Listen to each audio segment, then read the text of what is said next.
Good afternoon, ladies and gentlemen. The purpose of our video today, and this is my first video by the way, is to introduce you to a 2007 Suzuki Burgman Executive in Candy Sonoma Red. We'll do a walk around here as best I can, given the fact that I don't have much room here.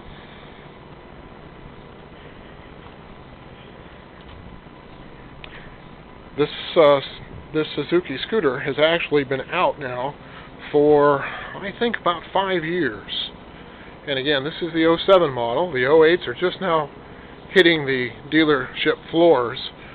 But I opted for the 2007 strictly because I love this red. Okay. I want to point out the windshield. This is a aftermarket. This is a Clearview XL.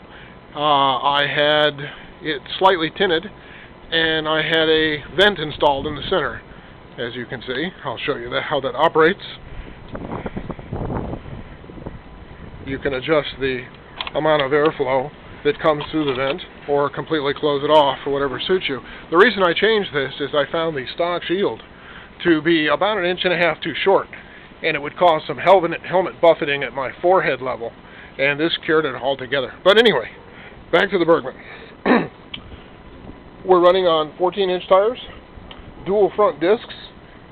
This bike does have ABS, and when you force it into a panic stop, you feel the pulses in the hand grips just as you would in a ABS-equipped vehicle coming to the pedal.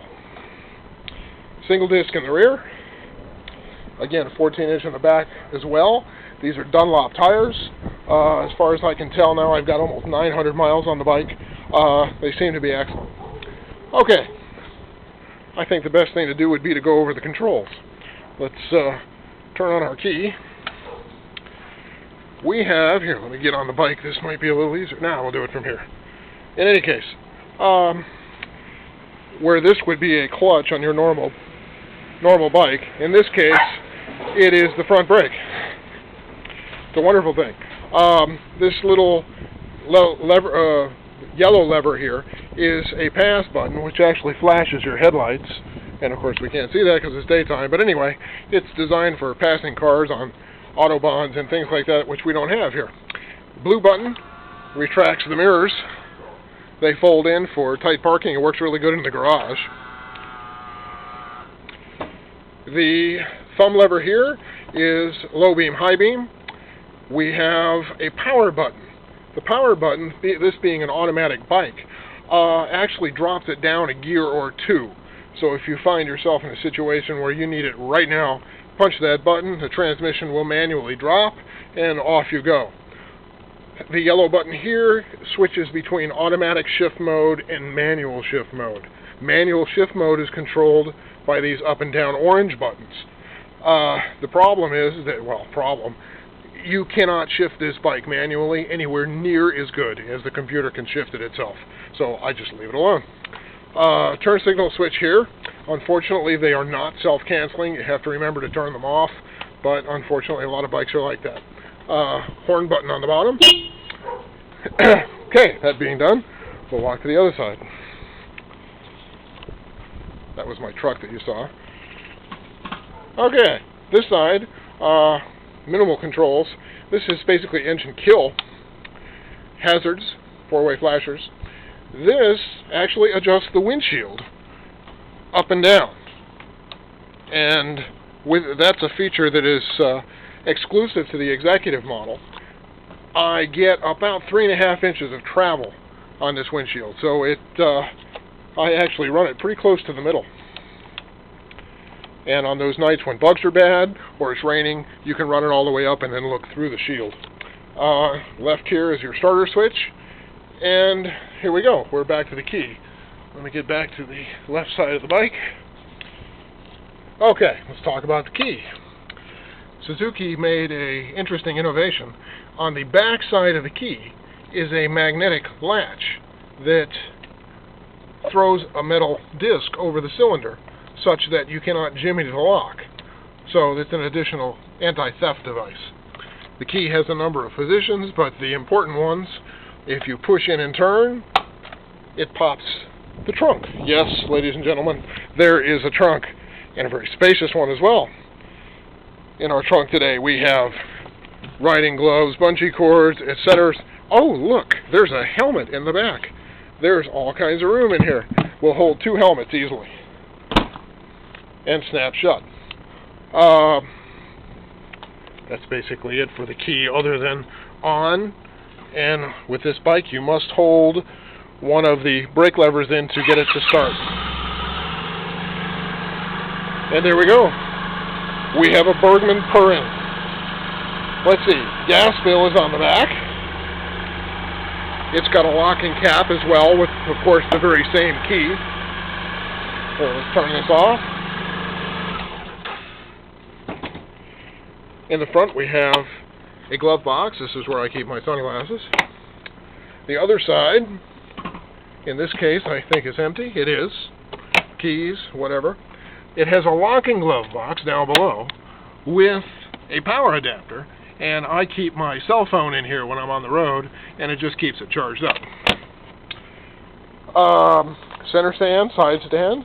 It has a unique feature that when the side stand is down, the bike will not start.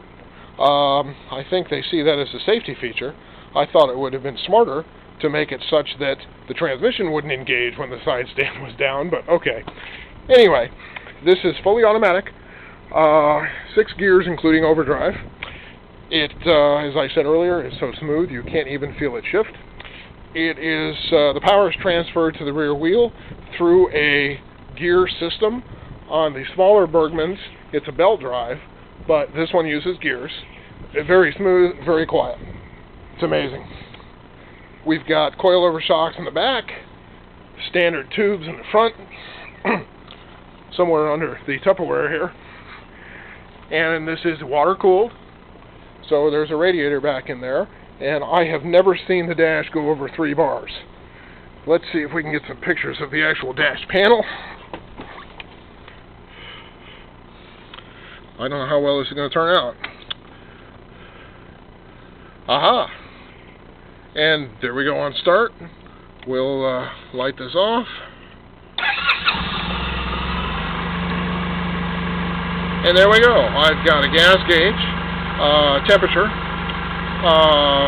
coolant temperature I should say. I also have a toggle between ambient outside air temperature and time. Down here are gear position indicators if you're using it in manual.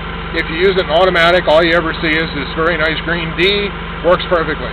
We've got a digital speedometer, digital tach, 2 trip meters along with the odometer. There's a plethora of idiot lights over here that warn you from everything from low oil, high coolant temperature. Currently the ABS light is on, and that happens anytime you start the bike until you go about 5 miles an hour. These buttons here are for resetting the trip meters and odometers. And, gee folks, that about covers it, right? Oh, I also put these spot mirrors on, so if you should happen to buy one for yourself, you have to buy those aftermarket, and they were a whopping $19 a piece. So anyway, there we are, folks. Burgman 650 Executive in Candy Sonoma Red. I affectionately have named her Scooty, and she is my daily driver to work when it's not raining. But thank you anyway for putting up with this video. I hope it was informative to some degree, and y'all have a nice day. Bye.